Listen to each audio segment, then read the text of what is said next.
They score. They tie the game up 2-2. Some drives out for Robbie Ryan. Her three right on the money. This is Taya Hansen for three. Other side of the rim with a pretty reverse. Wow. 5 seconds to go. Find Hawk. Hawk spins. It rolls off.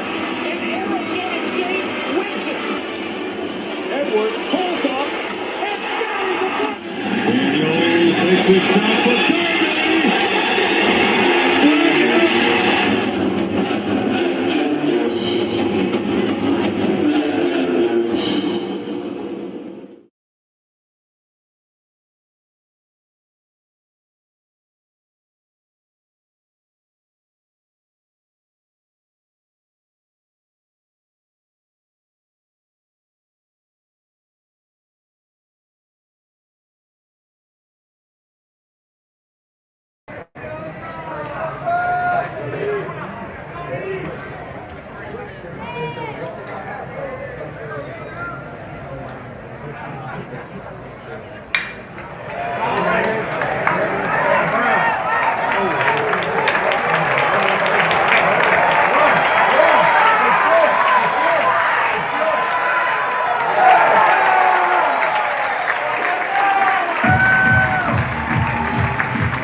Yes, that was one of the runs that crossed the plate last night for the Devils against the Cats.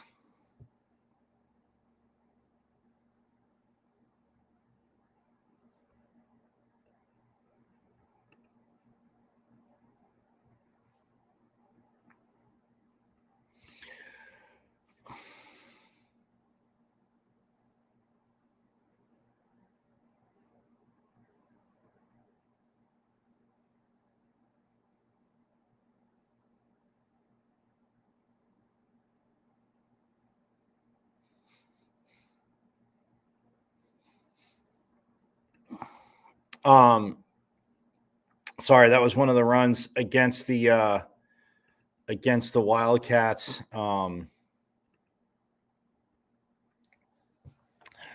Last night in a Territorial Cup battle, a midweek battle, again, had no bearing on conference standings, but rivalry. 5-3 was the final, and I'll get to that. But I am Michael Caratino at Diablo00 on X, artist formerly known as the Twitter. Check out the show live there. And check out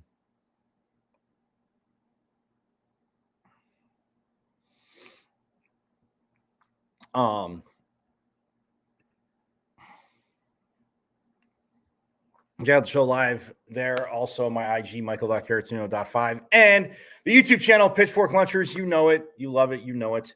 Again, go to the YouTube channel and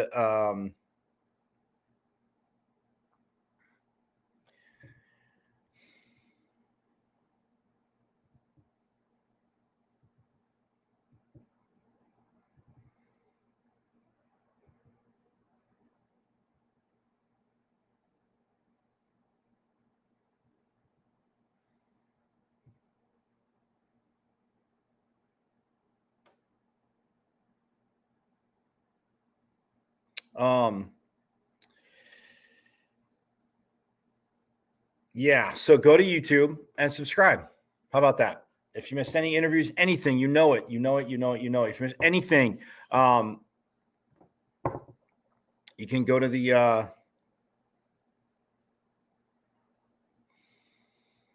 you can go to YouTube and subscribe. And all you have to do is go to YouTube and then go to my channel. It's at M as in Michael, V as in Victory, C as in Cat 005 at MVC 005 on YouTube and subscribe.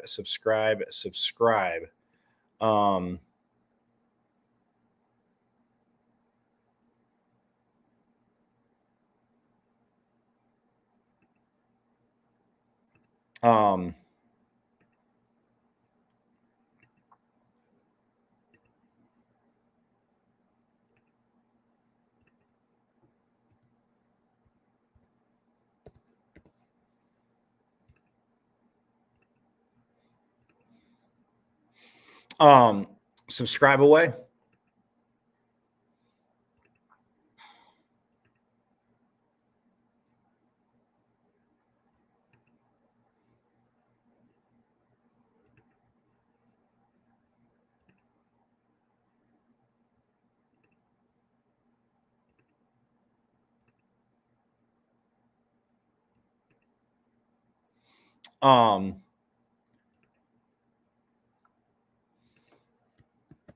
Yes, subscribe away.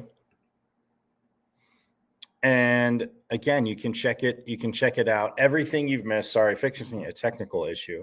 Hopefully, it is. It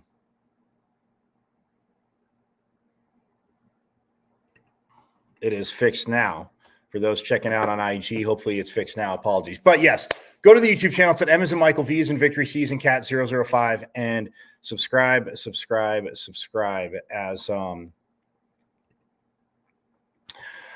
oh, it was a tough one last night. What up, Low Tone? Yes, it was a tough one. And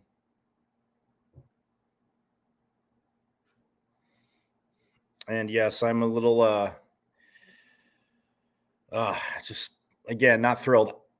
Obviously, team not thrilled. We'll hear from Willie Bloomquist. We'll hear from Ryan Campos. And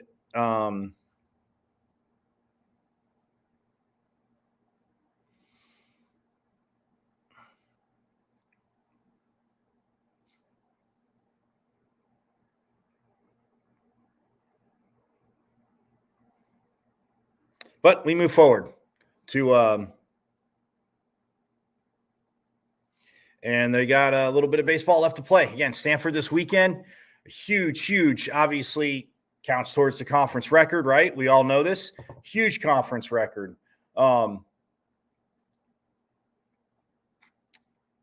it counts towards that. And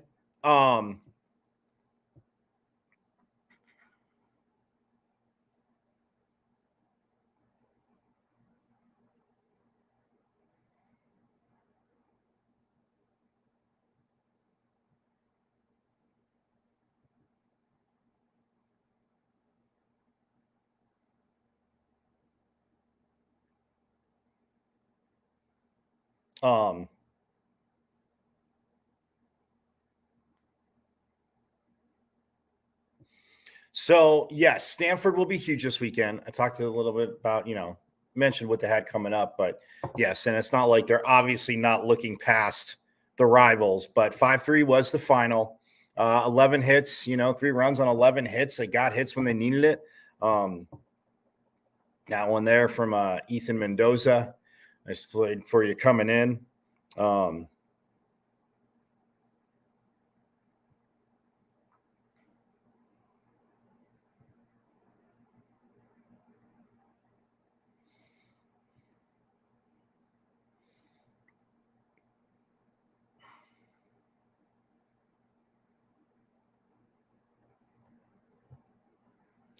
So, yeah, I mean, it's one of those things where, look, it's not thrilling what happened last night, but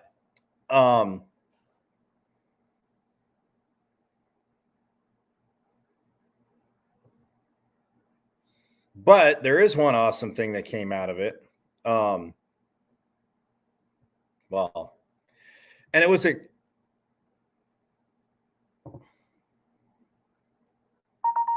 was a complete bullpen game for Arizona. I mean, they used 9 pitchers in 9 innings. So I get it's baseball, and when they started doing it, and when at the major league level, people would think sometimes in high school they did that, but pitchers just it's not their day, and in a high school. And again, I'm not saying obviously the pitching's bad. We see very dominant pitching in high school, especially here in Arizona, as a lot of you know. So I'm not saying it's it's like their first time pitching in Little League. Definitely not saying that, but. Yeah, Arizona, I mean, complete bullpen game. They'd have to use a ton of guys in their bullpen this weekend. And we'll hear from Willie Bloomquist. He talked about that.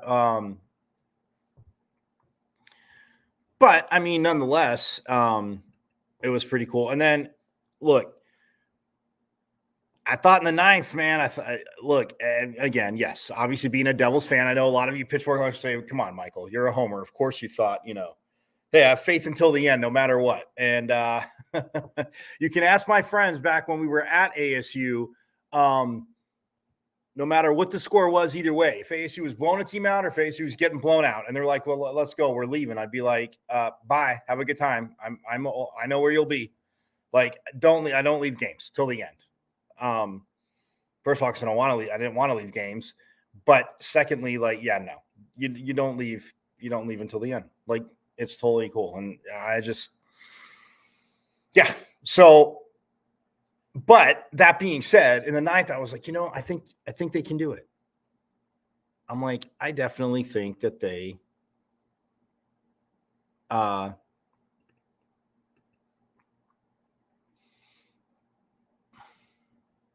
can do it. And Eamon Lance came in, and guys, guess what? I mean, the art of pinch hitting, and look, and I'm not just, I'm preluding to, obviously a question Willie was asked about Lance, but I mean, just coming into a game, pinch hitting, and again, not knock on wood early if, somebody gets hurt, and then, you check in the game early, but to, obviously see the game develop when it's time to use. And this young man, I mentioned him yesterday, and I'll just show you, but Eamon Lance, he delivered. Hold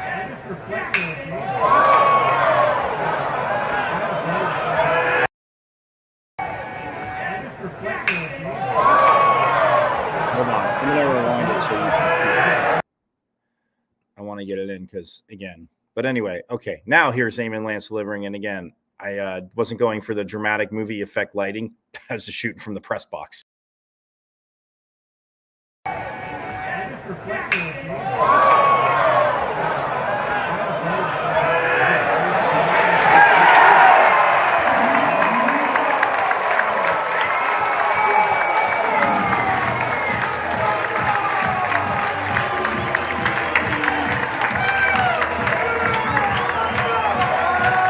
That was just pinch hitting. Like, he delivers, and then all of a sudden,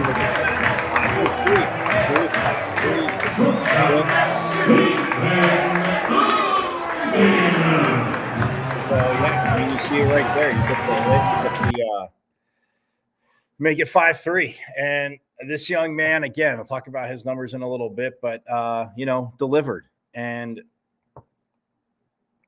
yeah, but. Look, I'll tip my cap to the team down south. They won 5-3. As much as that tastes like vomit and crow,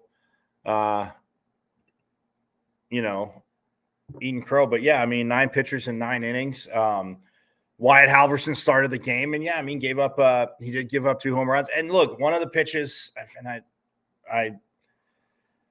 was kind of at the game early, jotting stuff down. But like one of the pitches, yeah, he completely, totally missed, got hung up in the wind, which was blowing out to, straight center. And then, it was shifting a teeny bit, whether to right center. You saw Lance's home run there that went out to left center. So, but yeah, one of the pitches was bad, but he battled.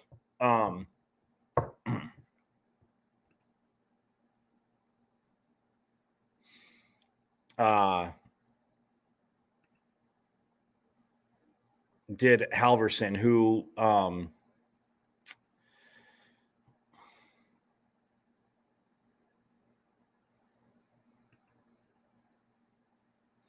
now ASU, well, Halverson battle, but real quick, they are 26-24 overall, still 14-13 in conference.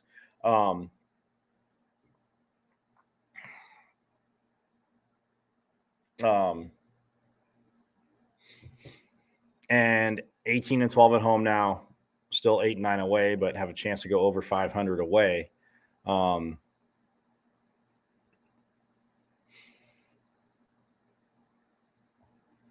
then, yeah, they are 0-3 on neutral sites. But, you look at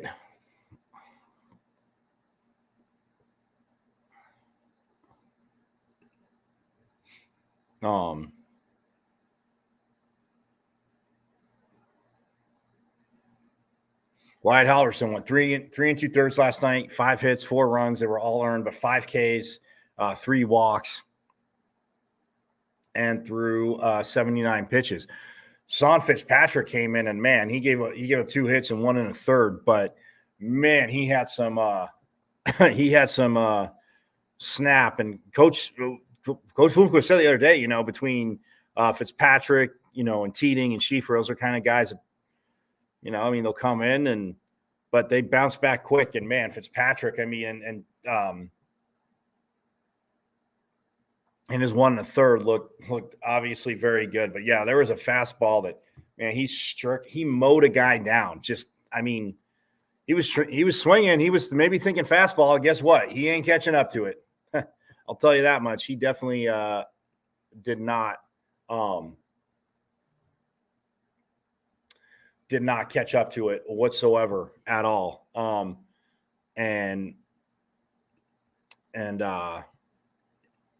Fitzpatrick had that. Then Matt Teeding came in. He went 2 innings. He had 2 hits, 1 run. It was earned. No strikeouts, but no walks. And Fitzpatrick only threw 20 pitches, by the way. Teeding threw 23. Then Cole Carlone came in 1 2/3, gave up 1 hit, no runs though. 2 strikeouts, no walks. And he threw 24 pitches. So again, this true freshman, and you'll hear what Coach Blumquist had to say, because I was literally about to ask him about Carlone when somebody else literally said that. I was just like, just another thought. Because as a true freshman, you come in and people haven't seen you, and you might have kind of early success. Then they're obviously doing scouting, and you see video, film, whatever video of somebody. And yeah, there's avenues where Carlone has struggled a little bit, but you went 1 2/3. Like I said, only gave up 1 hit, had 2 strikeouts, no walks, and then threw 24 pitches. And Ryan Schieffer came in the top of the 9 and literally threw a third of an inning, all zeros, no hits, no runs, no strikeouts, no walks, but he threw 1 pitch. He had a relief appearance of, and I'm not laughing at him, I'm just saying, like, again, him pitching Friday and Sunday, and then you come back Tuesday, but still a third of an inning, and you'll hear what Willie had to say about them too. But Cole Carlone, this, again, true freshman, getting experience. You love seeing it. And he,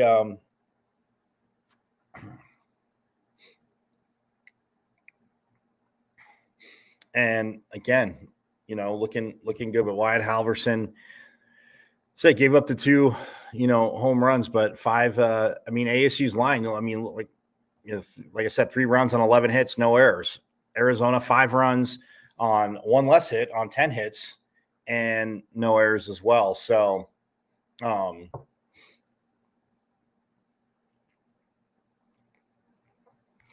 that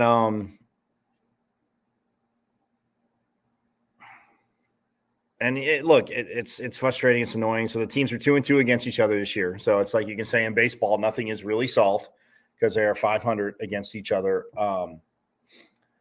this year. And yeah, to me, it's one of those things where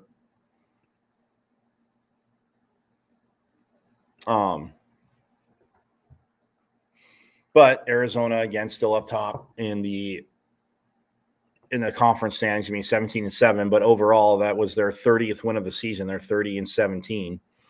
And like I said, ASU is 26-24, but they can get to 30 wins as well too. You win, you shake it off, you turn around, you go to Stanford, which is obviously a tough place to play. And Stanford, like you said, 11-13, 20-25 overall. So yes, the amount of the players that they've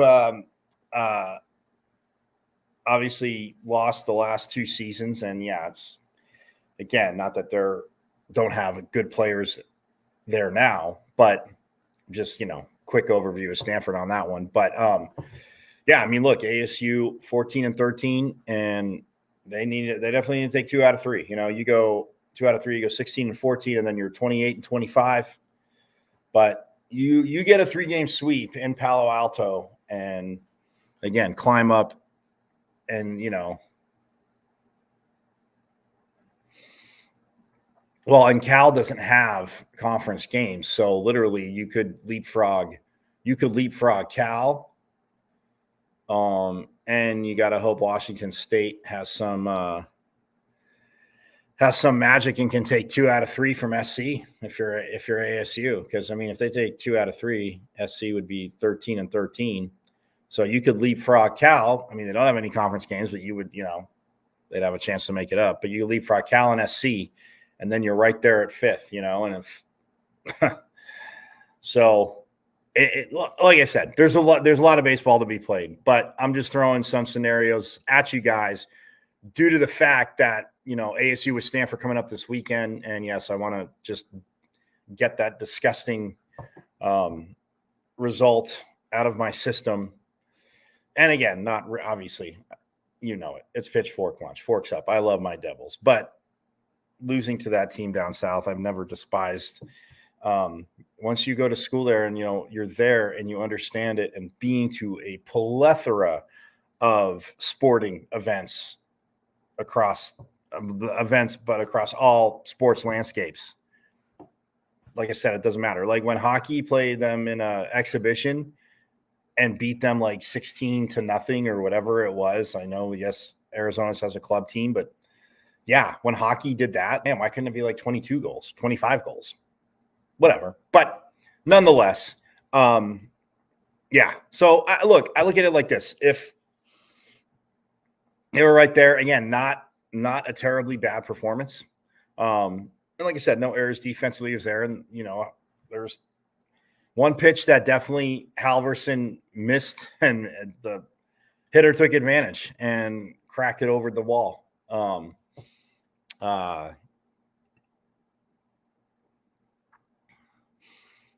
Yeah, I think it was because they were both in the 3rd inning. I think it was the first one to TJ Adams.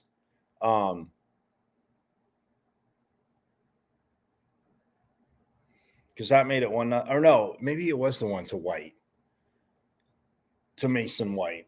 Either way, like, he missed bad. And when because then I saw the replay, thanks to the School Down South baseball Twitter feed, I saw pitch, and yeah, I mean, it was definitely in a spot where you're taking advantage. So, you go down 3-0, and then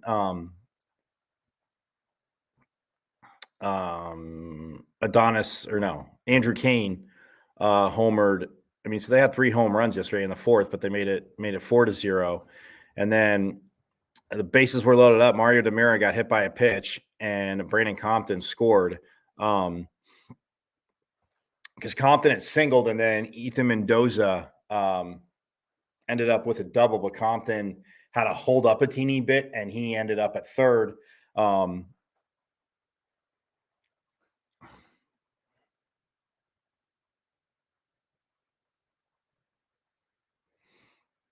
I think Isaiah Jackson had got walked. And then, but yeah, so Isaiah Jackson was on 1st. Mendoza was on 2nd. Compton was on 3rd. Demira got hit by a pitch, got an RBI, made it 4-1. And then Summerhill, Brendan Summerhill for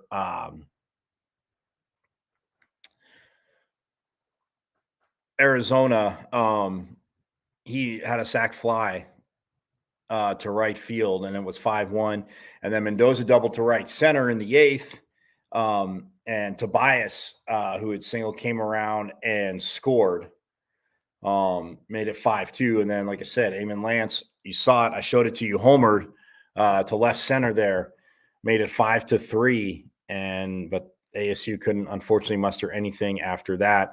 But yeah, so that was that. We'll hear from Willie, get a little more into it. Also, softball, like I said, they are taking on Oregon State. The Pac-12 tournament kicks off at Stanford today. The 8-seed Oregon State Beavers taking on our 9th-seeded Sun Devils. And look, you don't just want to go out there and, put your head in the sand. And again, as competitors, I definitely don't think they would. But hey, Oregon State beat them, I told you yesterday, Oregon State had beat them 3 times or swept the series.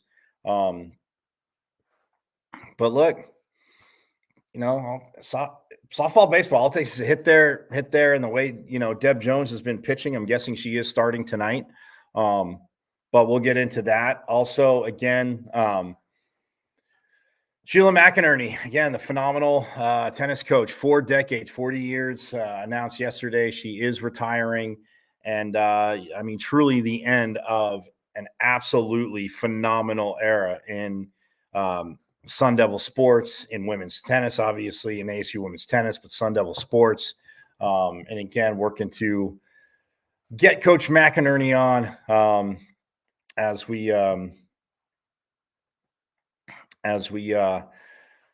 wind down, obviously, this first year or full season of Pitchfork Lunch. But man, 40 years, the wins, the 36 straight appearances in the NCAA tournament, just again, the countless players and everybody outpouring yesterday. And the women's golf coach, who they're playing right now too, but Missy Farquet had a lot. Just again, a colleague of hers for it's been everybody's colleague for a while, but yeah, Coach McInerney, man, it's again, it well deserved, well earned, well deserved, the amount of success, but definitely that staple will be missed of the staple of, obviously, like women's tennis, but just in the athletic department. And it's yeah, but like I said, well earned. So yes, you're happy, you're excited for, like I said, I'm happy, I'm excited, for whatever she chooses to do. A coach, like I said, that played against, Billie Jean King years ago, was a phenomenal tennis player at USC and drove out here and, saw that it was opening and, from Southern California and got the job in 84 and just kept going. So, and yeah, had opportunity. So forks up, hats off to Coach McInerney, because it is just a tradition and a phenomenal program that she built, grew, and just kept at the level she wanted it. And that's just, again, absolutely awesome. So we'll step aside, though. When I get back, we'll hear from Willie Bloomquist after the game, and we'll also hear from Ryan Campos. Again, just you'll see, you'll hear the tone and everything. But we'll step aside and have more Pitchfork Lunch coming up.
All righty, we are back here on Pitchfork Lunch. Yes, I am Michael Carrasino at Diablo00 on X, artist formerly known as the Twitter. And you can see Joe live here every day, 12 there, every day, 12 to 1. My IG, Michael.Carrasino.5. The YouTube channel, guys, like I always say, if you're watching, I know you've seen this. You're going to hear the sound, you see the interviews. But in case you've missed it, go to the YouTube channel. And even if you haven't missed it, go to the YouTube channel and subscribe. It's at M as in Michael, V as in Victory, C as in Cat 005 at MVC005 on the good old YouTube. And subscribe away is to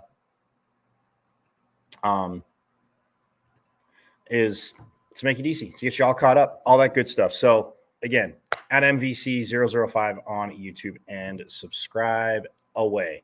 So like I told you before the break, we will hear from Sun Devil baseball head coach Willie Bloomquist.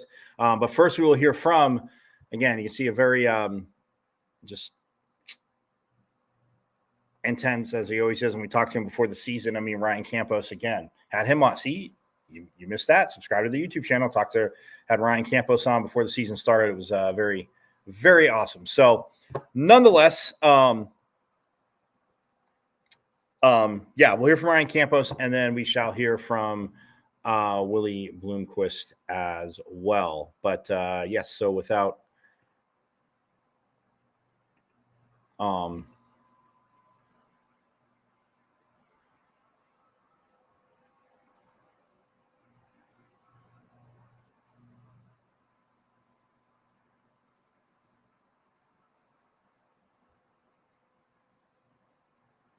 yeah, I mean, he, behind the plate leading off, he's had, moving him to lead off, and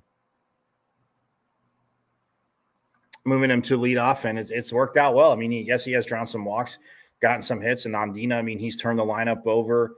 The guy's 8-9, but Andina batting ninth quite a bit, turned the lineup over to him. So it's but yeah, after yesterday's game, you could feel the frustration. So without further ado, though, here is junior catcher Ryan Campos. Should work it up. Seems like from early on in the year, taking guard scoring positions been an issue and resurfaced. Does it give you any concern now for the rest of the season? No, it's getting better at it. How would you define the movie clubhouse today? I mean, obviously, never lose those guys, so yeah, I was pretty pissed off. Is there any sort of optimism for the rest of the season? Yeah. Ryan, obviously last year you guys went down to Tucson and had a pretty big loss that kind of hurt the resume. How big would it have been to kind of avenge that tonight in similar circumstances where they're looking to bolster that resume and become this spoiler? Yeah, I mean, we felt good going into the game. We were a little banged up in the bullpen. We threw a lot of guys this past weekend, so kind of just pieced together. But five runs. It's pretty much a bullpen game for us too. I think that's pretty good to keep us in the game. So we just didn't come through. You guys seem like you're pretty tired, especially with the pitching staff. That a lot of guys tonight were throwing their third time in 5 days. How important is this next couple of days going to be before Stanford to just reset everybody and get ready for the final 2 series that will decide your at-large hopes? Yeah, I mean, obviously we like to get this one, but we still got a lot more games to go, and they're all pretty important. So we got to keep it game in time. We'll probably have tomorrow off, then get ready for Stanford. So get right into it. You think the team needs that off day tomorrow to just reset yourselves after this crazy stretch here at home? Maybe. For me personally, I feel fine. I could play tomorrow, but yeah, I mean it's it'll probably be good just kind of pump the brakes a little bit and then recharge for Stanford.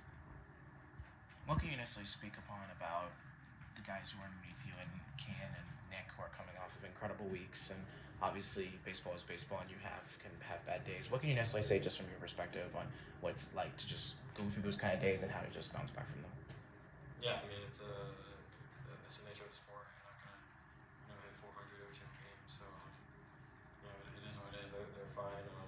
I honestly I don't really pay too much attention to. I don't even know how they did. They're having good at bats. So it is what it is. We'll be very Stanford.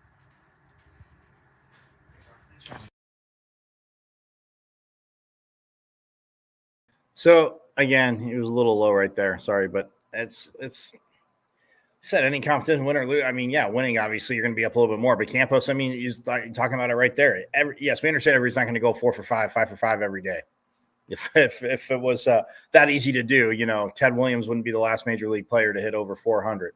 Although I think Ohtani could give him a run for the money, Mr.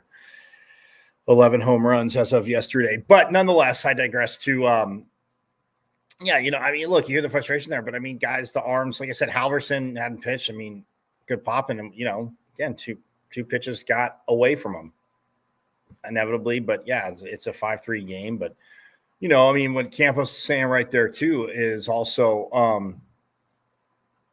you know, yeah, they were ready to go. And look, this guy, he's been around the rivalry. So it's not, doesn't taste well, you know, during, if you're losing, doesn't taste well after. And so 2-2 with him on the year. And,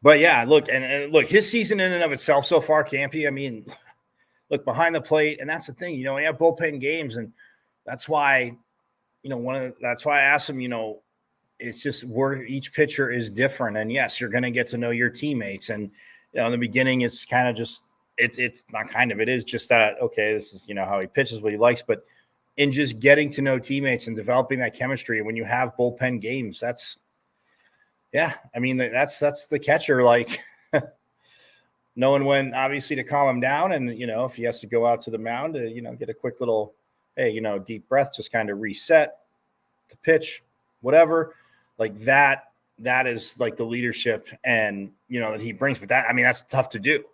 And yeah, I mean, more and more so how baseball's changed. I mean, that's when you have needing a catcher that, to overstate the obvious, gets that, understands that, but, you know, can relate to these pitchers. And, you know, pitchers having, you know, a tough time, but just kind of making sure you're guiding them through it, or, you know, take the Crash Davis approach and say very interesting things to batters, or have them throw out a mascot, one of the two.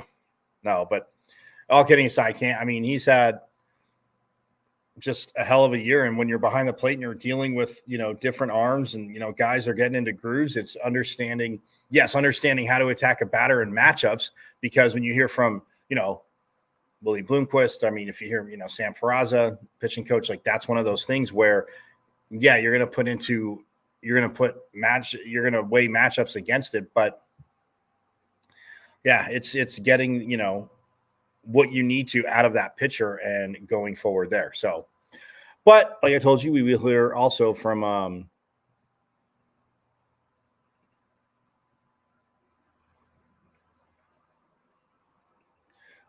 from Willie Bloomquist. So let's get to Coach Bloomquist, because he said there's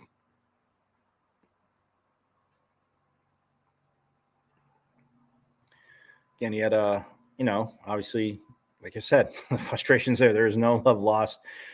Yes, he's coaching. Yes, he wants to win. Easy stuff, overstating obvious. Once again, I know Captain Obvious, but yeah, the rivalry game, how he feels about that team. Yep, how I feel. But without further ado, here is Coach Bloomquist after last night's 5-3 loss to Arizona. But maybe the main thing that will go in the storylines is 9 different pitchers getting used. Were you expecting that? How do you think that threw you guys off? I'm not surprised.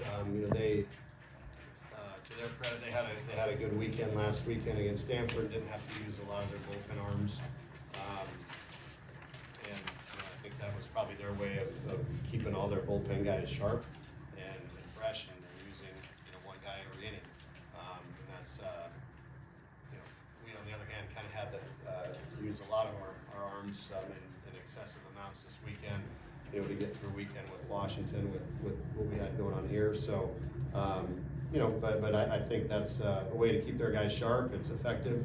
You know, we don't get a look at the same guy, you know, more than one inning. We don't really get to make adjustments on it, but you know, the strategy was good, but I think at the end of the day, we had our opportunities. We had 11 hits, you know, it's not bad. And we had base runners and chances to put up crooked numbers a few of those innings, and we came up empty, or only one run there in the fourth where we had a chance to really, you know, cash in there. And that was, you know, that stung a little bit, and had an opportunity there, I think, in the second inning too, with runners on second and third, and we didn't push anything across. So those 2 innings kind of came back to bite us a little bit, but end of the day, we swung the bats okay, not great, but not bad, and gave ourselves an opportunity to win a game. I think going into it, if you would have told us we were going to hold them to 5 based on, you know, where our pitching staff kind of was with available arms, I would have taken that. And you know, our guys battled. We had guys step up. Fitzy stepped up. You know, Matty Teeling stepped up. Our lone chief. You know, Halvey didn't throw the ball bad. Gave up a couple long balls there. That, you know, missed his spot on a few pitches, but at the end of the day, he kept us in the game, and we gave up 5, but we just couldn't put together the big inning. You speak on those missed opportunities for this game as a whole. A lot of people may look at it as such, with it being the last ranked team on your schedule, at least for now. Does it feel like a missed opportunity to you, considering that you have a large case in your resume for the NCAA tournament right now? You know, at the end of all this, you may look back and say, yeah, that was a disappointing one. But to me, they all sting. You know, anytime you lose, they all leave a mark. You know, you especially hate losing to those guys. But at the end of the day, they play. It was all in all a pretty clean game on both sides. You know, we pitched it well. They pitched it well. Swung it well at times and played clean defense. So all in all, it was a pretty clean game on both sides. But yeah, I think at the end of the day, our situation is we got to win games regardless of who we're playing against. And you know, this could have been at least in the regular season an opportunity to move up, you know, RPI wise. But I think if we're already counting RPI, we're in trouble. We just got to go out and win games and see where we are at the end of the season, and hopefully make some noise in the conference tournament. What's a night like tonight tell you in terms of your bullpen being able to, you're going to go down to Scottsdale and probably have to win 4 games in 5 days to win the Pac-12, and you have a bullpen that was basically almost exclusively guys pitching for the 3rd time in 5 days. Now, what does that tell you about this team's readiness to go and play in those kind of situations? I think just the willingness to do whatever they can for this team.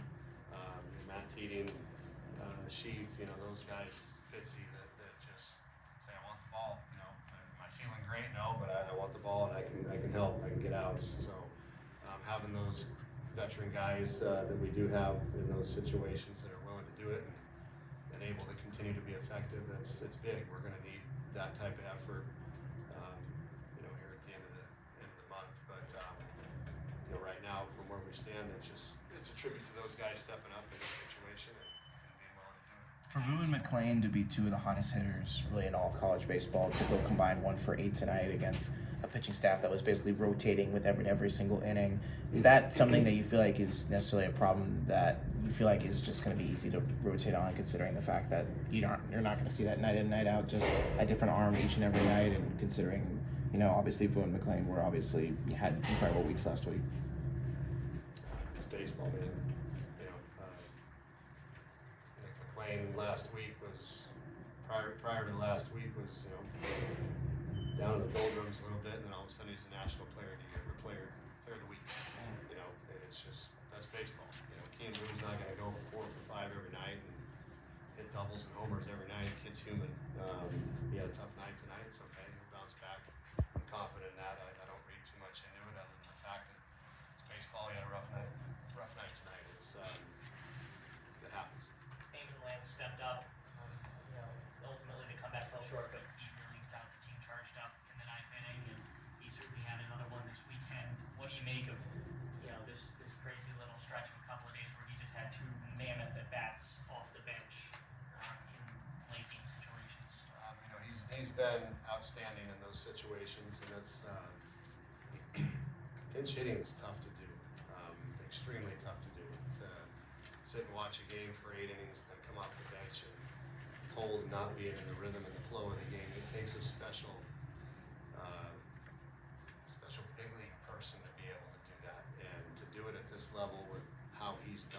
just been ultra impressive. And he has a knack for sparking these guys in the dugout and getting guys going, and trying to pick and choose the right moment to use him is awful tough, because he's, and there's honestly, I'd like to get him in there more often. I'm just trying to figure out for who, Compton, Lou, Toby. Those are the guys where I just kind of keep scratching my head going, gosh dang, if I'm gonna put him in there, I gotta take one of those guys out, and those guys aren't as good as pinch hitting as he is. Well, maybe Lou is, but not to the extent of how successful he's been. So to have that weapon on the bench to use at that point in time, that I feel is the most crucial moment of the game, is a huge weapon to have. I don't care left-handed or right-handed, it doesn't matter. He goes up and faces whoever and puts together a great at bat. So it's, some might say, why are you playing more? Again, he's such a good weapon to have off the bench in those situations. It's again, games in flux a lot of times where it's like you go to that guy to win the game and he just keeps coming through with it. Cole's had an up and down season for you, but turned over 4.2 innings of football tonight, at least from my vantage point. If he is able to continue these kind of performances, how big is that for down the stretch when you win games? We're going to need everybody, to step up and hopefully play their best baseball these last few weeks of the regular season, and then hopefully beyond. For us, it's that time. We gotta get the best out of everybody right now, and he threw the ball better tonight, and continues to grow and learn. I think there's still room for improvement with him, but he's getting valuable experience right now. To go in a rivalry game and pitch like that, and Halby same way, with these guys that are still wet behind the ears, getting this kind of experience, it's going to benefit them in the long run. And they're doing good in these situations. So there's days where they have rough days, of course, but I think as long as they continue as a whole to get better, then we're going to need that again, down the stretch here these last few weeks. Coach, 6 games in 8 days that you guys have not played at home. I wonder how impressed are you with the team's resilience over this stretch where you've won a good chunk of them, and then how important is that off day going to be tomorrow before you guys have to get back into baseball again? The resiliency, extremely happy with the guys that the lesser teams would have folded a long time ago. I think we had a pretty grueling schedule early on. It was awful tough. Maybe too tough for the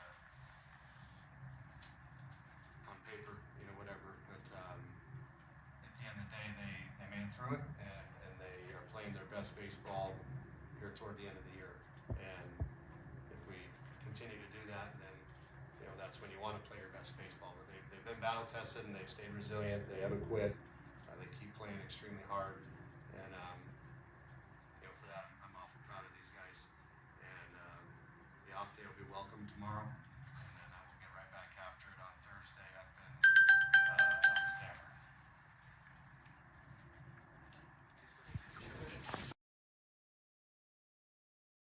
And you heard him right there. Sorry, I don't know why the audio, but yeah, somebody's phone rang at the end. No, that wasn't Coach Bloomquist. But yeah, no, you heard of it. That's what the question about Cole Carlone, guys, being wet behind the ears. But like I said, I mean, you're a freshman and you're there because, you're playing, you love baseball, but this coach, you see the talent. And I mean, Carlone, 6'4", 6'5", 6'3", 6'4", 6'5", like that. Josh Butler is a guy we haven't seen a lot of, but again, just tall, very good pitcher. So, and again, I mean, moving forward, we got to see. But yeah, I mean, you can hear there, obviously, like you said, I mean, 11 hits, didn't hit great, didn't hit bad though, and kept him in the game. Would have been very interesting if that, coulda, shoulda, woulda, if I know, but if that last home run that Arizona got,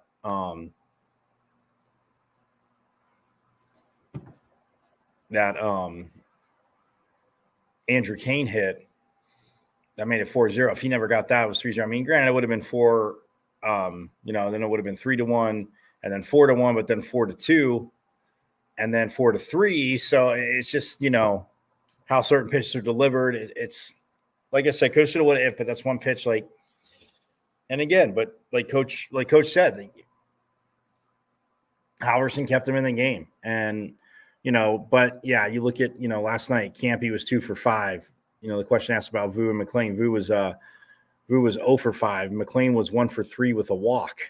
And the only walk that ASU drew. So yeah, that's a little odd. Weekend series, midweek, doesn't matter. A little odd. And then Tobias was, 1 for 4. Compton was 1 for 4. Mendoza, though, went 3 for 4, had an RBI.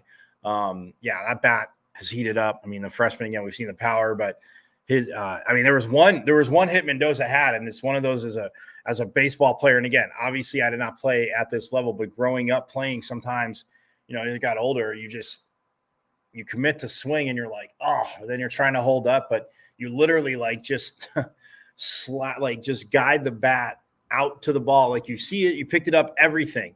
And it's like you're just guiding it. And Mendoza got a little slap hit, but made contact and perfect. I mean, it went through the right side, but still, that's one of those things where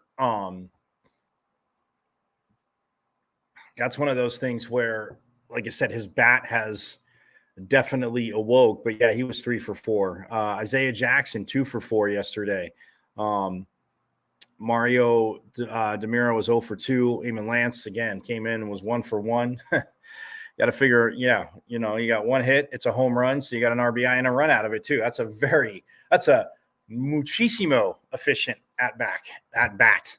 But Steve Ondina, 0 for 4 yesterday, and again 11 for 36. I mean, Arizona was 10 for 35. So. They're both equal right there. It's just strikeouts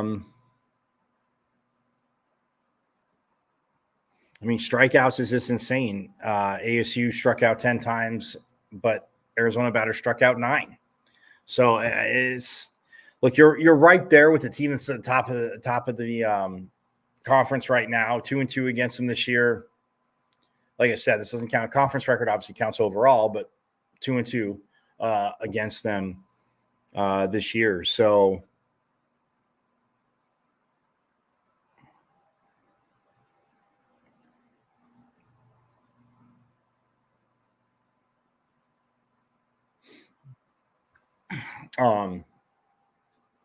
but look, they're all right. They're all right. But let's shift gears to softball, by the way.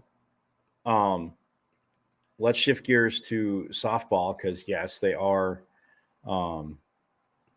getting set to take on Oregon State.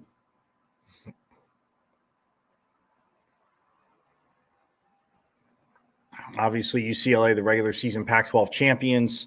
They did that by getting the sweep in Tempe last weekend. Again, the number 7 team in the country.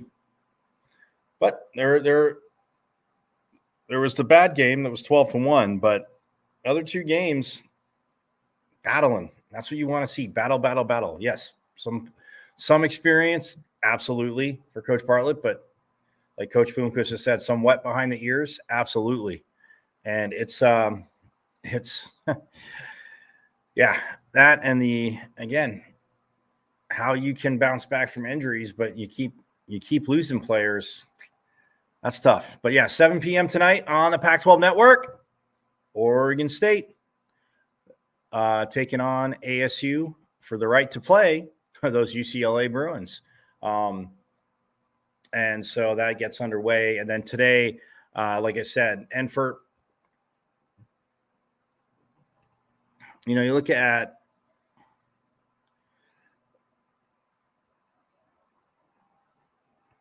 softball this season, And yeah, I mean, it's been the non-conference. I mean, started well before, again, some injuries started to happen, and then it just like I said. But you're on the field. You got to go out and perform. I'm not like people down of the school down south making excuses.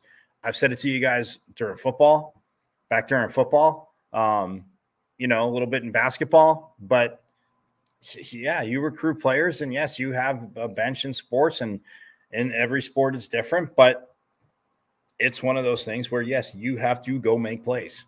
So, but yeah, I mean, you look at, and then, by the way, this is just the second edition of the Pac-12 softball tournament, second and last. Well, as we know it, but we'll see. Who knows? Maybe 7-8 years the Pac-12's back. Who knows? Who knows? But I mean, like batting wise, this is a team that, I mean, as a team, obviously Teeny Low batting 284, but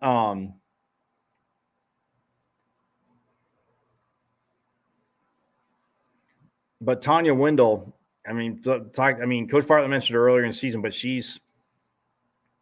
that bat has stayed very consistent. I mean, 378.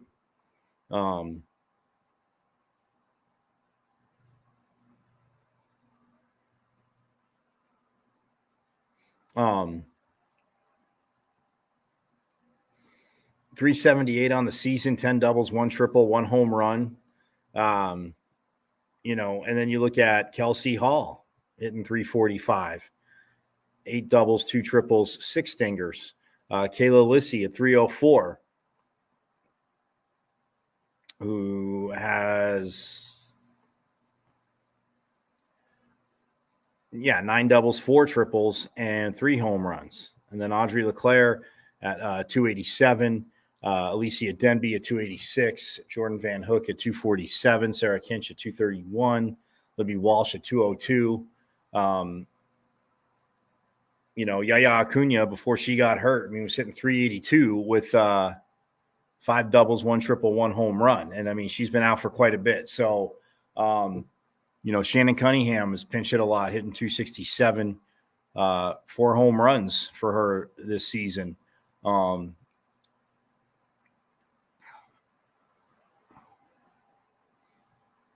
But yeah, I mean, it's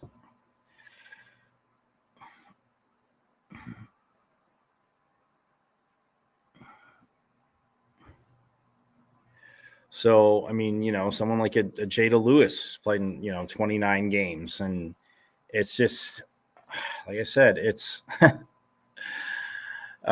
then, on the pitching end, so, but Deb Jones, what this team has done, and again, how they've been able to fight and stay and get back in games, there's games they've been out of, but get back in games. Hey, all it takes, like I said, I'm not, rainbows and unicorns, silver lining, but I will say to you guys, this softball team, with what we've seen at times and what Deb Jones can do, keeping them in games. Hey, why not roll the ball out, win 4? Go win 4. So, I mean, that's that's the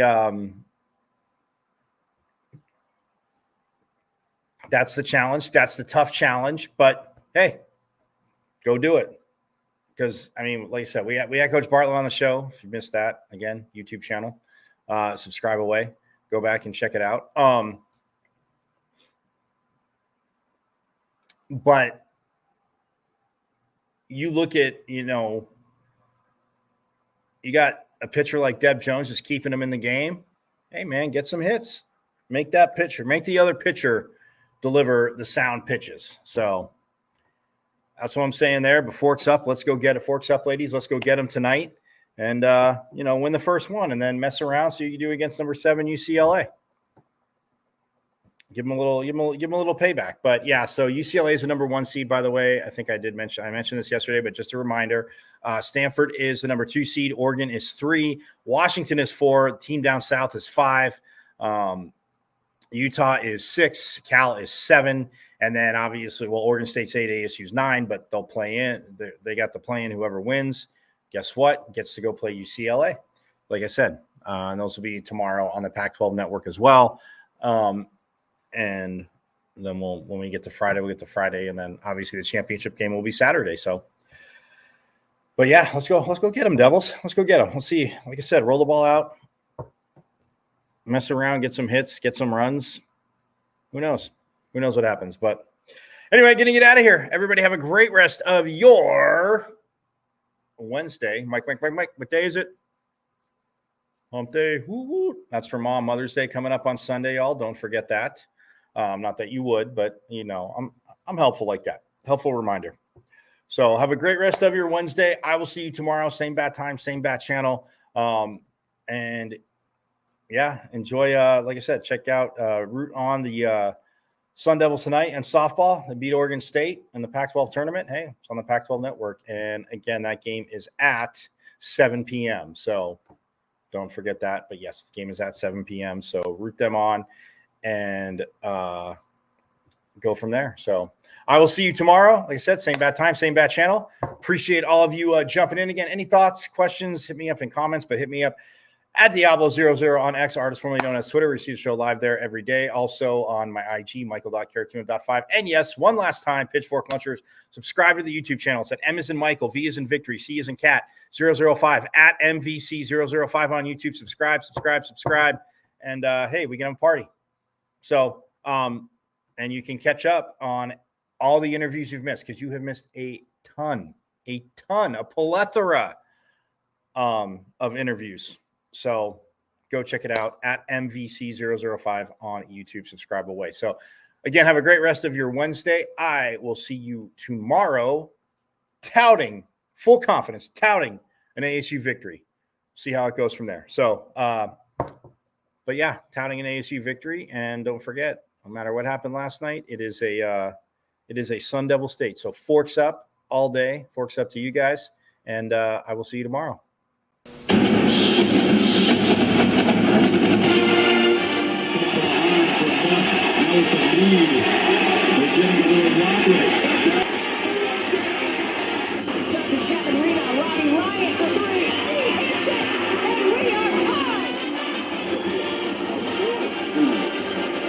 Terry's three.